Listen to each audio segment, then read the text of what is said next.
त्रिशूल एजुकेशन में पुनः आपका स्वागत है। मैं हूं विनोद मिया। आज का हमारा इकोनॉमिक्स का टॉपिक है कॉब डगलस उत्पादन फलन। यहां पर आज हम यह समझने का सरल से सरल शब्दों में प्रयास करेंगे कि कॉब डगलस उत्पादन फलन क्या बतलाता है, किस प्रकार से हम इसको समझ सकते हैं। तो कॉब डगलस उत्पादन फलन को समझने से पहले समझते हैं हम कि उत्पादन फलन किसे कहते हैं। तो उत्पादन फलन की डेफिनेशन क्या होती है, भले हम इस टॉपिक को पहले ही पढ़ा चुके हैं, तो एक बार दोहरा देते हैं कि उत्पादन फलन किसे कहते हैं। तो उत्पादन फलन हमें ये बतलाता है कि आगत और निर्गत के बीच जो संबंध होता है, आगत और निर्गत के बीच जो संबंध होता है उसे उत्पादन फलन कहते हैं। यह डेफिनेशन यहां पे लिखी हुई है। इसको हम उदाहरण के द्वारा समझते हैं। माना ये समीकरण है किसका, प्रोडक्शन फंक्शन का, उत्पादन फलन का, कि P is equal to function of A B C, P for A production. तो किसी वस्तु का यदि उत्पादन किया जाता है तो वह किसकी सहायता से किया जाता है, वह किया जाता है उत्पादन के साधनों की सहयोग से। कोई वस्तु अपने आप पैदा होने वाली नहीं है। तो यहां पर P क्या है, प्रोडक्शन को बतला रहा है किसी वस्तु के। ये F क्या है, फंक्शन है, और इसके कोष्टक में हमारे डाल रखा है ए बी सी, ये है उत्पादन के साधन। अब जब उत्पादन के साधनों का प्रयोग किया जाएगा उसके बाद जो उत्पादन उनके द्वारा किया जाएगा वो यहां पर आएगा। कैसे आएगा, माना कि एक कार बनाई जाती है, कार, और कार को बनाने में किस चीज का इस्तेमाल होता है भाई, कार में लैंड का यूज हो रहा है, लेबर का यूज हो रहा है, कैपिटल का यूज हो रहा है, अर्थात भूमि श्रम पूंजी का यूज हो रहा है, और उसके बाद तैयार होती है एक चमचमाती हुई कार। तो ये पी जो होगा प्रोडक्शन, यहां पर कार आ जाएगी। कार किसकी सहायता से बनी, इधर जो कोष्टक में रखे हुए हैं उत्पादन के साधन, ये सांकेतिक अक्षर हैं। तो इस प्रकार से ये जो है पी, ये है आउटपुट, निर्गत, जो कार का मैंने उदाहरण दिया, और ये निर्गत है, आउटपुट है, और जो साधन लगाए जा रहे हैं उन्हें इनपुट कहते हैं इंग्लिश में। तो कुल मिलाकर इनपुट और आउटपुट के बीच जो संबंध होता है, जो रिलेशन होता है, उसे ही उत्पादन फलन कहते हैं।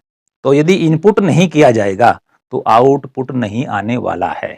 माना कि हमने मकान बनाने की इच्छा रखी है, मकान बनाना है, लेकिन हमारे पास न लैंड है, न जमीन है, न हमारे पास पैसा है, न हमारे पास श्रमिक हैं, तो मकान नहीं बनने वाला है। तो मकान बनाने के लिए उत्पादन के साधन चाहिए, और वो यदि वो साधन आपके पास हैं और उनके द्वारा जब मकान बनकर तैयार हुआ तो आउटपुट हो गया, वो प्रोडक्शन हो गया।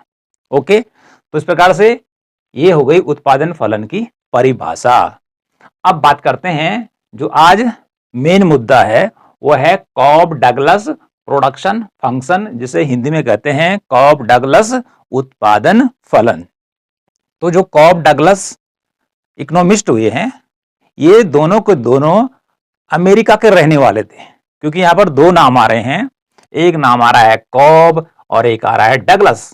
इसका मीनिंग है कि Cobb Douglas production function, Cobb Douglas उत्पादन फलन दो व्यक्तियों के द्वारा तैयार किया गया है। ओके, पहला व्यक्ति यहां पे देखते हैं, एक है चार्ल्स कॉब, तो ये कॉब यहां पे आ गया।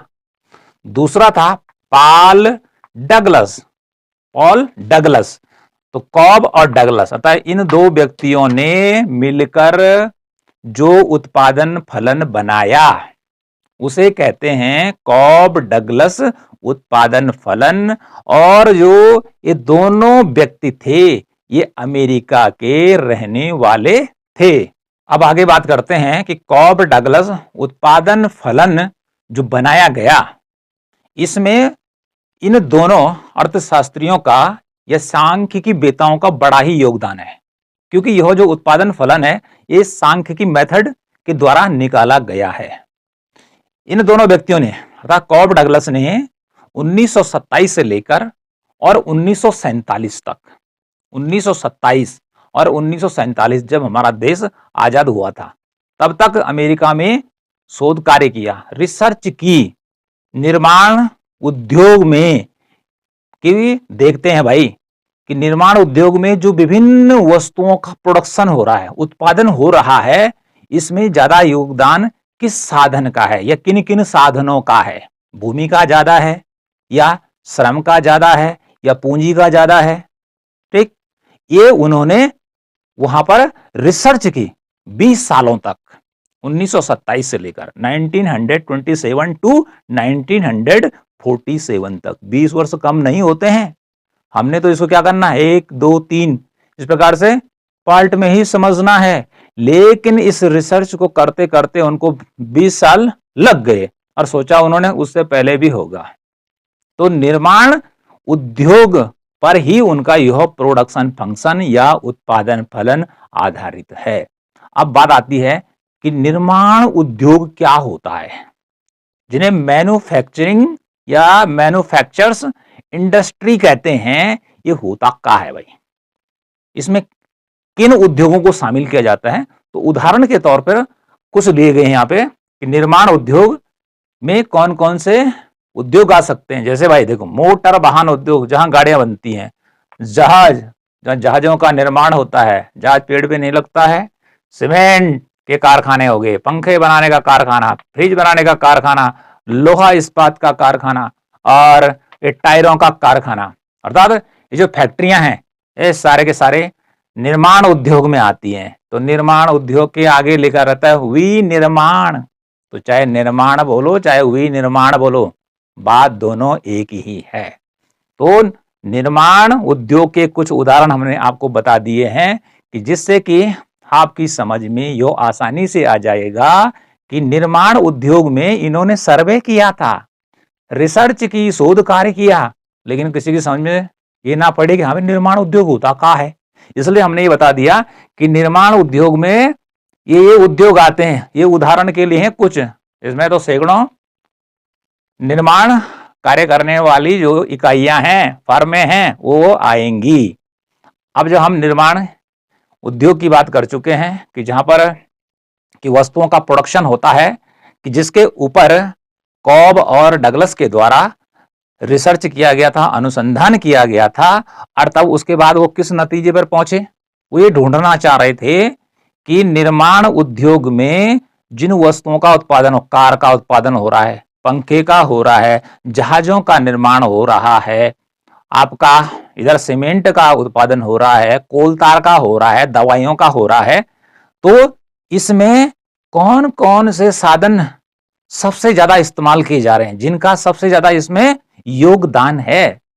तो उन्होंने देखा और पाया अपने 20 साल की रिसर्च में, जो यहां पर हमने लिखा है, चार्ल्स कॉब और पॉल डगलस ने क्या किया, 1927 से लेकर और 1947 तक अमेरिका में शोध कार्य किया। और वो जो उनका कार्य था वो निर्माण उद्योग पर आधारित था। निर्माण उद्योग पर आधारित था कि जिसे कि इंग्लिश में कहते हैं मैन्युफैक्चरिंग इंडस्ट्री।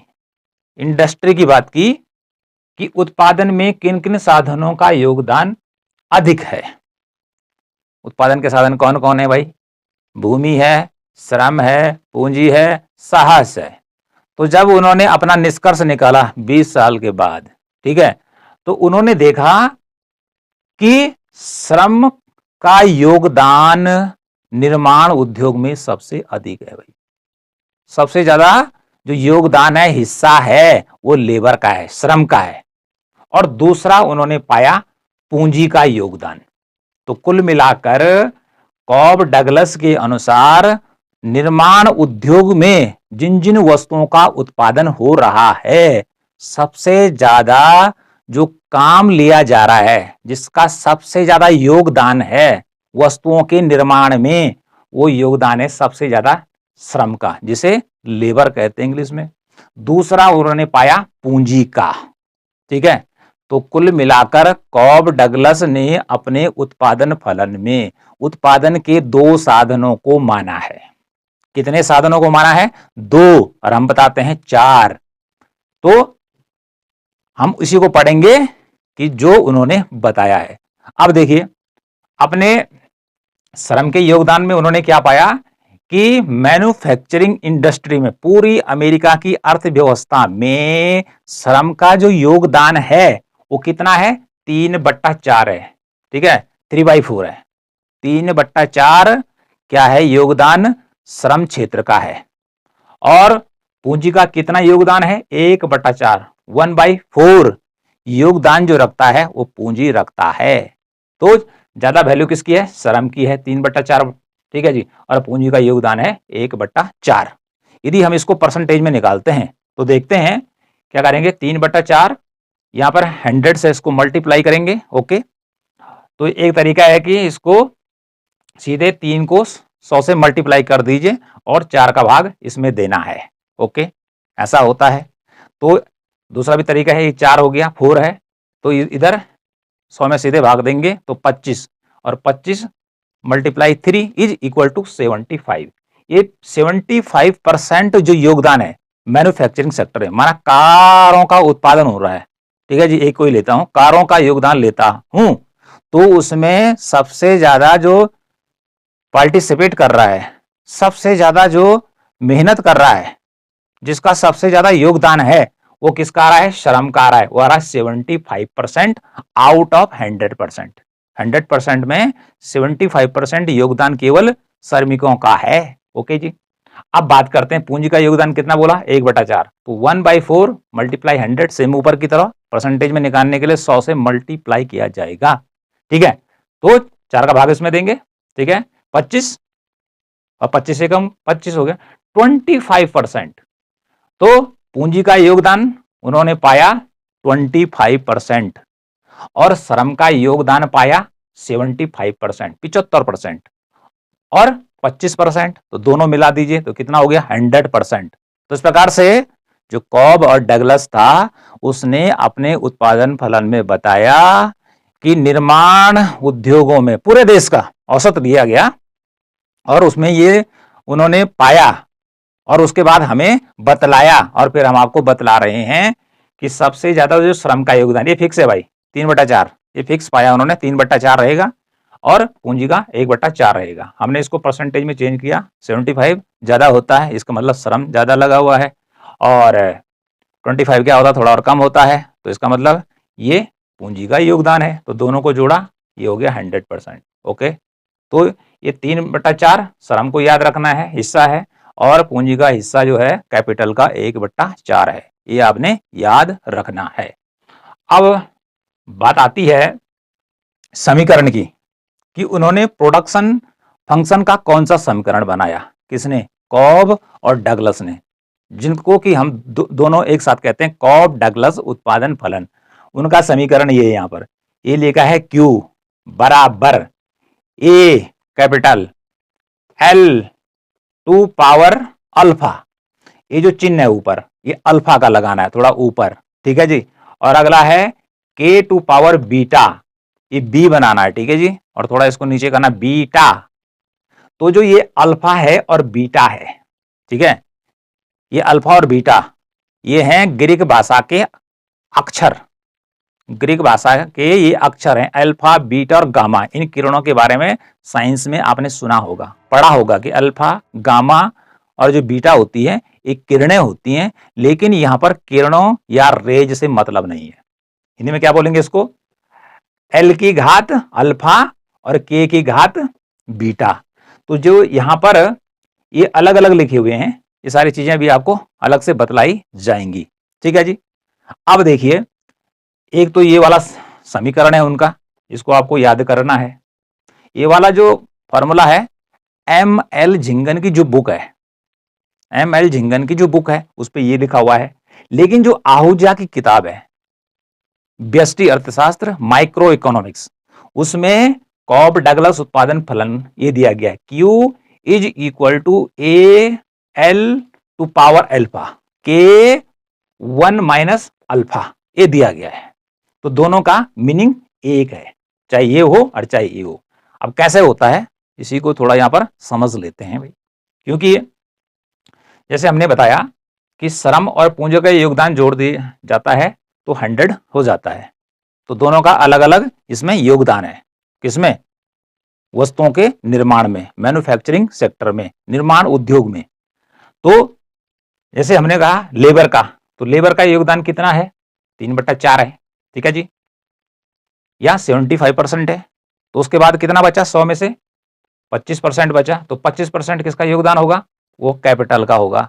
तो इसलिए 1 माइनस अल्फा, क्योंकि दोनों का जोड़ 100 है, तो इसलिए के में से यदि हम क्या करेंगे, इधर श्रम को घटा देंगे, योगदान को, तो ठीक है, तो उसके बाद कैपिटल मिल जाएगा। समझ लो एक बार, 100 टोटल है, दोनों का योगदान, श्रम का भी और पूंजी का भी। उसके बाद हमने कहा श्रम का कितना है? 75%। ओके जी, 75% यहाँ पे रख दीजिए, ठीक।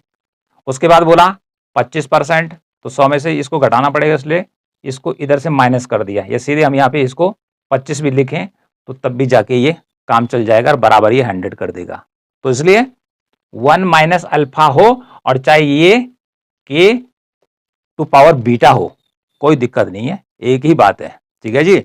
यदि हम 100 में से 75 घटा देंगे तो बचेगा 25, या हम 100 में से 25 घटाएंगे तो 75, वही चीज यहां पर बतलाई जा रही है।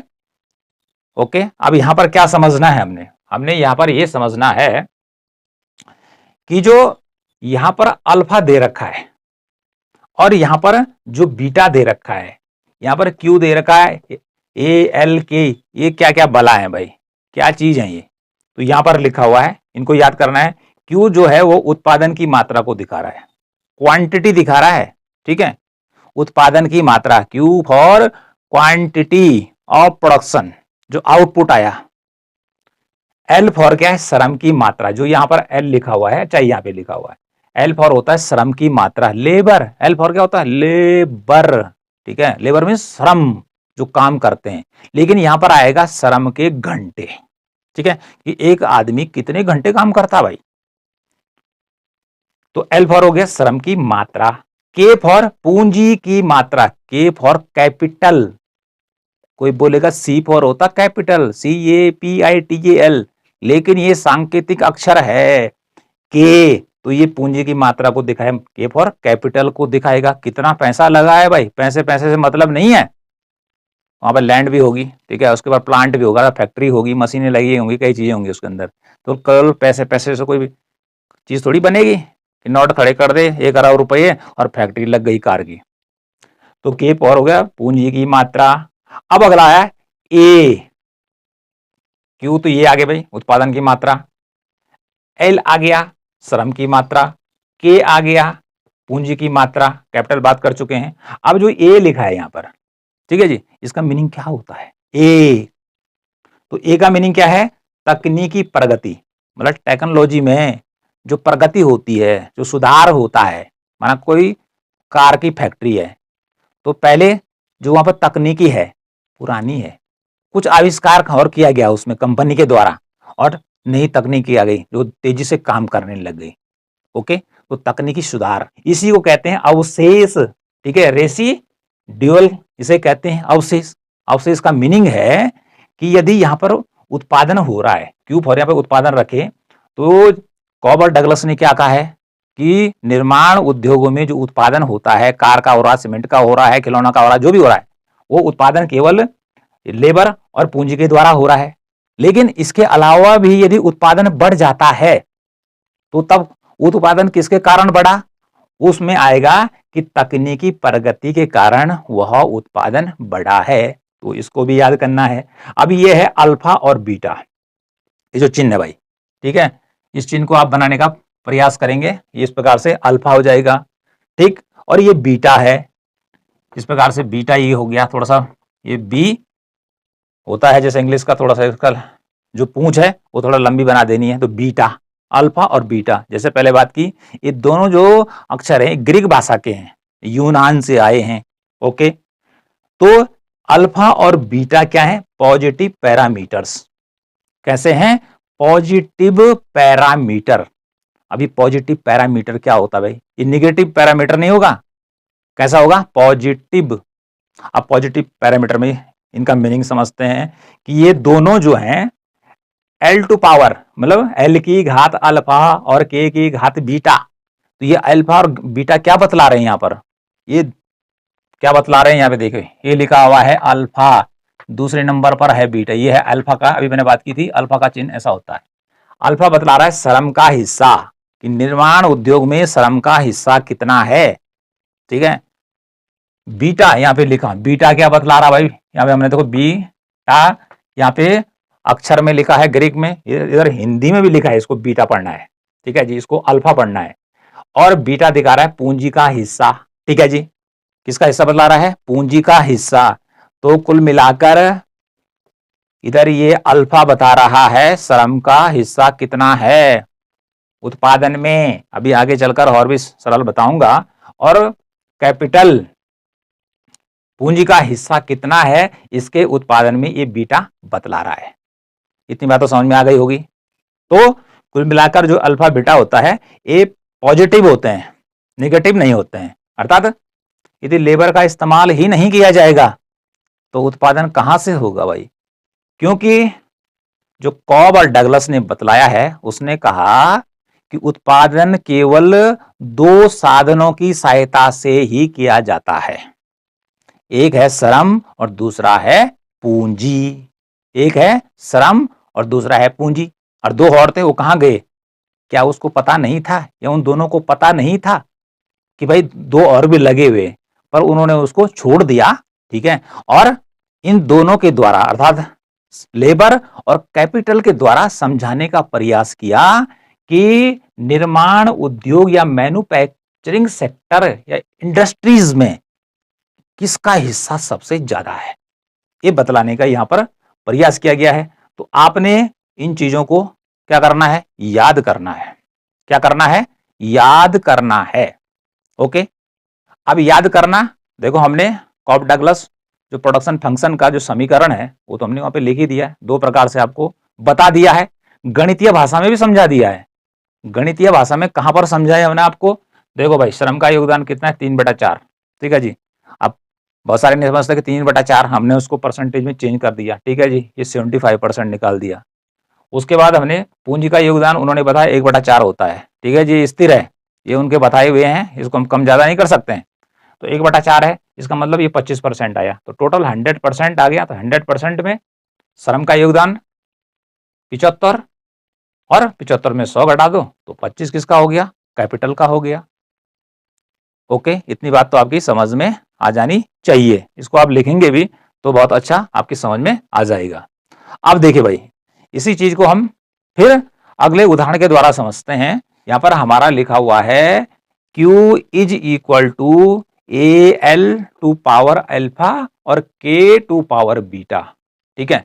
तो अल्फा और बीटा ऊपर लिखना है के से, या नीचे मत लिखना, या नीचे मत लिखना, ऊपर लिखना, ठीक है जी, और चिपकाना मत, इसको थोड़ा अलग अलग करना है। मीनिंग तो हम बता चुके हैं कि क्या क्या इनका अल्फा और बीटा का मीनिंग है। अब देखिए भाई कि निर्माण उद्योग का एक उदाहरण लेते हैं पूरे देश में, ठीक है जी। मान लीजिए कि उत्पादन कितने रुपए का हुआ, रुपए में लेना पड़ेगा ना, कार बनी, जहाज बने, सीमेंट बना, पंखा बना, फ्रिज बना, इन सबको हम क्या करेंगे, पहले तो इनकी क्वांटिटी मात्रा को लिया जाएगा, उसके बाद इसको पैसों में चेंज किया जाएगा कितने रुपए का बना, ठीक है जी। अब क्यू की जगह हमने मान लिया कि टोटल रुपया जो उत्पादन हुआ मैन्युफैक्चरिंग सेक्टर में, निर्माण उद्योग में, वो कितने रुपए का हुआ, 800 रुपए का आउटपुट आया भाई, ठीक है जी, आउटपुट आया 800 रुपए का। ओके, अब 800 रुपए में ये जो लेबर है इसका योगदान कितना है, बता रखा है कि 3/4 है, तो 3/4 गुणा 800, इस 800 को इधर लाना है और 3/4 लिखना गुणा 800, फिर प्लस बीटा का कितना अर्थात कैपिटल का कितना योगदान है, पूंजी का कितना योगदान है, ठीक है जी, इस 800 में। तो यहां लिखना है 1/4 गुणा 800, ठीक है, क्योंकि 1/4 तो बिल्कुल ये फिक्स है, बीटा फिक्स है, अल्फा फिक्स है। किसके द्वारा बताया गया है, कॉब डगलस के द्वारा, कॉब और डगलस के द्वारा बताया गया है। अब देखिए जी 3 इसका भाग इसमें देना है, ओके जी। तो 4 दूना 8, अभी 200 हो गया, तो 2 तिया 600, तो 600 हमने यहां पे लिख दिया कि लेबर का योगदान 800 रुपए में से कितना है, 600 रुपया है, मात्र योगदान कितना है 600।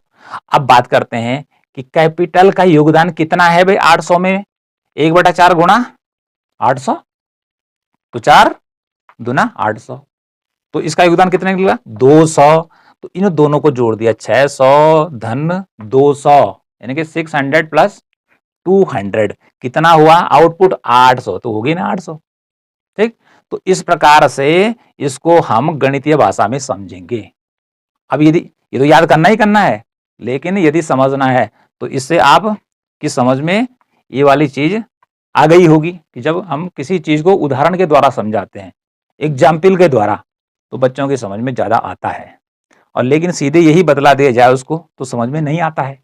ठीक, तो इस प्रकार से टोटल निर्माण उद्योग से जो आउटपुट आया, पैसा आया 800, उसमें से क्या 600 रुपये का योगदान श्रम ने दिया था, श्रमिकों का रहा, और 200 रुपये का जो योगदान रहा वो कैपिटल का रहा। कुल मिला के 800 रुपये, 600 प्लस 200 बराबर 800 रुपया। ओके जी, तो क्या बदला रहा है, योगदान किसका ज्यादा है इस 800 में से, भाई 600 तो इसी का निकल के आ गया।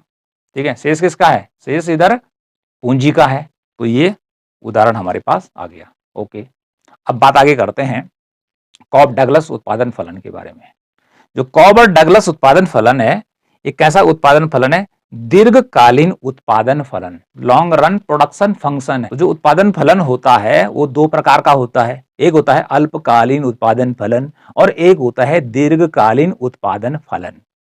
तो जो कॉब डगलस का उत्पादन फलन है वो दीर्घकाल से संबंध रखता है। किस काल से संबंध रखता है, दीर्घकाल से।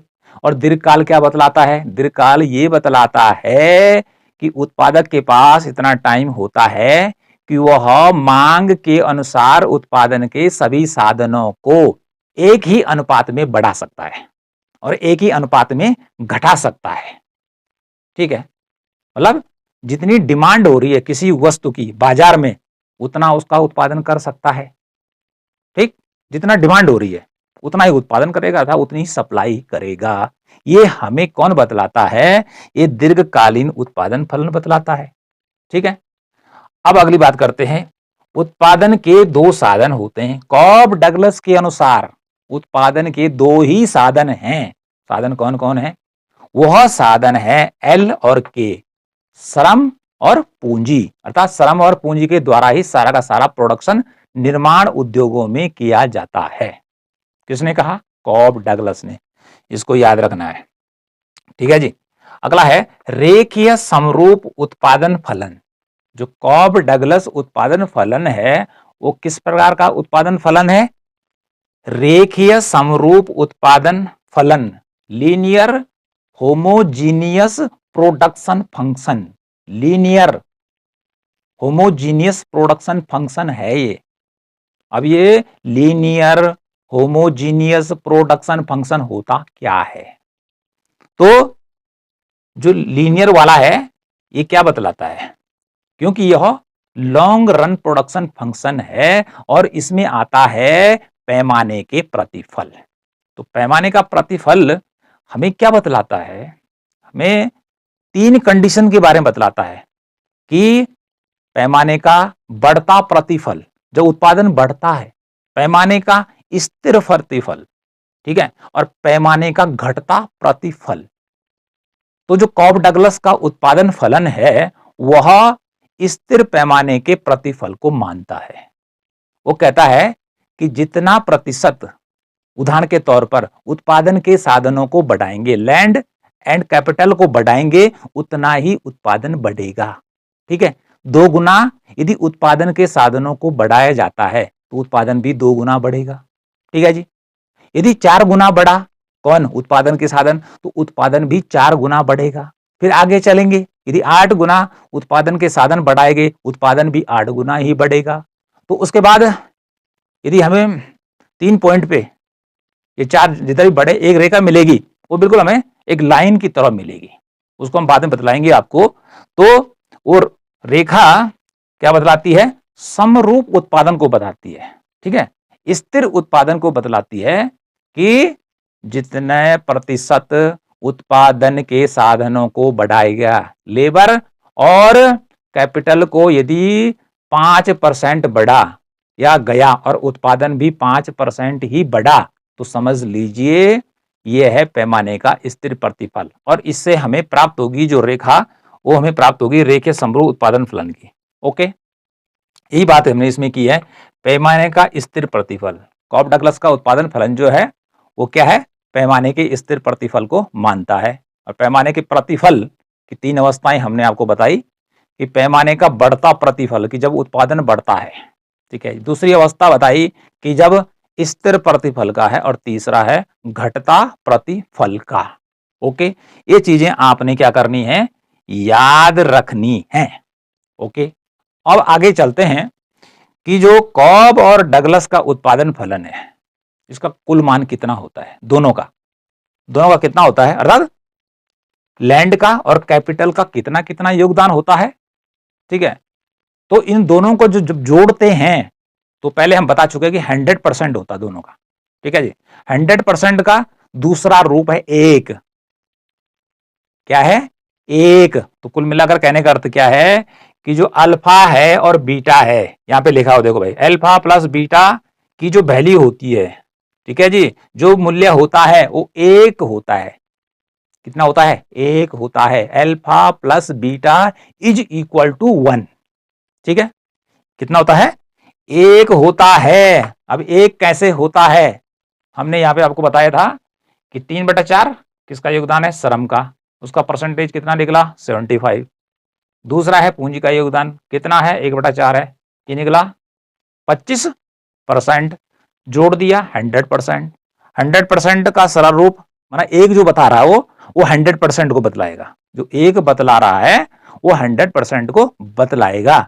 और यदि हम एक से ही निकालेंगे तो तब ये 75 नहीं होगा, बल्कि दशमलव यानी कि 0.75 किसका हिस्सा होगा, श्रम का होगा।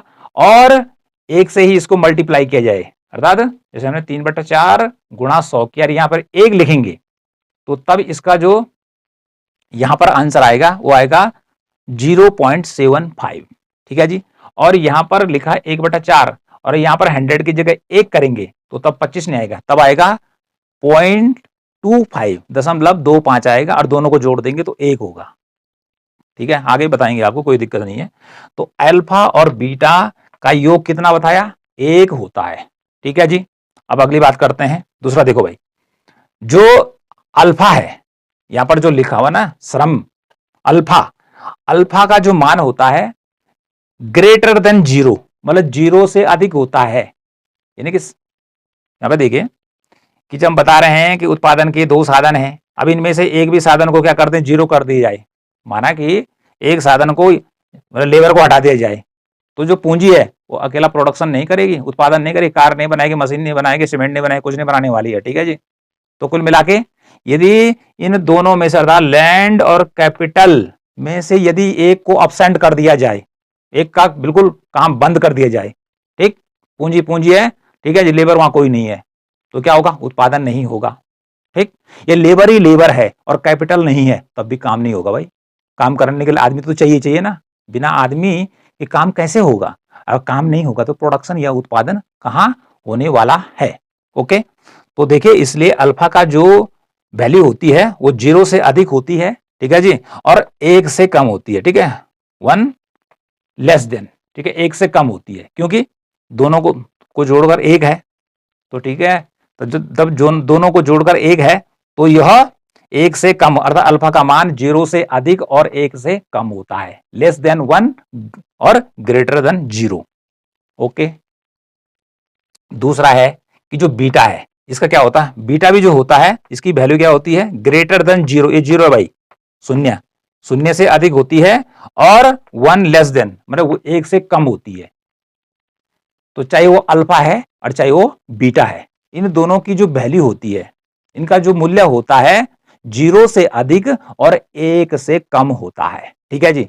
तो जब दोनों का क्या होगा, 1 से कम होगा, 1 से कम होगा और 0 से अधिक होगा, तभी जाके ये क्या होंगे, 1 हो पाएंगे, ठीक, अदरवाइज नहीं होने वाले हैं। समझ रहे बात की, क्योंकि मान लिया गया है कि 3/4 हिस्सा इसका है और शेष जो हिस्सा बचता है, ठीक है जी, वो 1/4 इसका बचता है। तो जीरो कैसे होगा? और जब जीरो, हमने बताया जब जीरो इनमें से कैपिटल ए पूंजी कोई भी जीरो हो गई है तो क्या होगा? उत्पादन नहीं होगा। तो इसको ध्यान में रखना है भाई कि अल्फा और बीटा जो होता है वो एक के बराबर होता है। मान लीजिए कि ये 100% है एक, ठीक है जी। अगला याद रखना है कि जो अल्फा की वैल्यू है, जो यहाँ पर अल्फा है, इसका जो मूल्य होता है जीरो से अधिक और एक से कम होता है। ठीक। अगला याद रखना है सेम इसी की तरह कि बीटा की जो वैल्यू है या जो मूल्य है वो भी क्या होता है? जीरो से अधिक होता है, ठीक है, और एक से कम होता है। ठीक है, मान लीजिए कितना होता है? ऊपर इसकी वैल्यू कितनी हो गई? इसकी हो गई 0.75। ओके जी। इसकी वैल्यू कितनी हो गई? 0.25। दोनों को जोड़ देंगे तो एक होगा। ठीक है, दोनों को जोड़ देंगे तो एक होगा। अब इसमें क्या है, यदि इसको खत्म कर देंगे तो ठीक है, अब इधर क्या बचेगा? ये जो बच रहा है अल्फा, लेबर, तो इसी से उत्पादन नहीं होगा। ओके, तो एक हिस्सा तो इसका रह गया। ठीक। अब 0.25 हिस्सा किसका है? ये हिस्सा किसका है? ये है पूंजी का। तो इन दोनों को हमने जोड़ दिया तो ये हो गया एक। ठीक है जी, इसलिए एक लिख दिया है। तो इस प्रकार से ये है कॉब डगलस उत्पादन फलन। क्या है? कॉब डगलस उत्पादन फलन। तो आई होप ये सारी चीजें आप समझ गए होंगे कि जो जो चीजें मैंने आपको यहाँ पे बतलाई हैं, बहुत आसान भाषा में समझाने का हमने काम किया है। तो आप इसको याद करेंगे कि कितना कितना हिस्सा किसका है, और जो इक्वेशन उसने यहाँ पर दी है ये वाली सब चीजें हैं। साथ में ये भी ध्यान में रखना है कि जो इक्वेशन है इनमें क्यू क्या है, एल क्या है, ये क्या क्या मतलब क्या क्या बतलाती हैं। साथ में अल्फा की वैल्यू कितनी होती है, बीटा की कितनी होती है, ठीक है जी, और टोटल अल्फा प्लस बीटा कितना होता है, ध्यान में रखना है। ये चीजें हमने यहाँ पे बताई, ये आपको याद रखना है। निर्माण में क्या क्या चीजें आती हैं, कुछ उदाहरण के द्वारा हमने यहाँ पर आपको बतलाई है।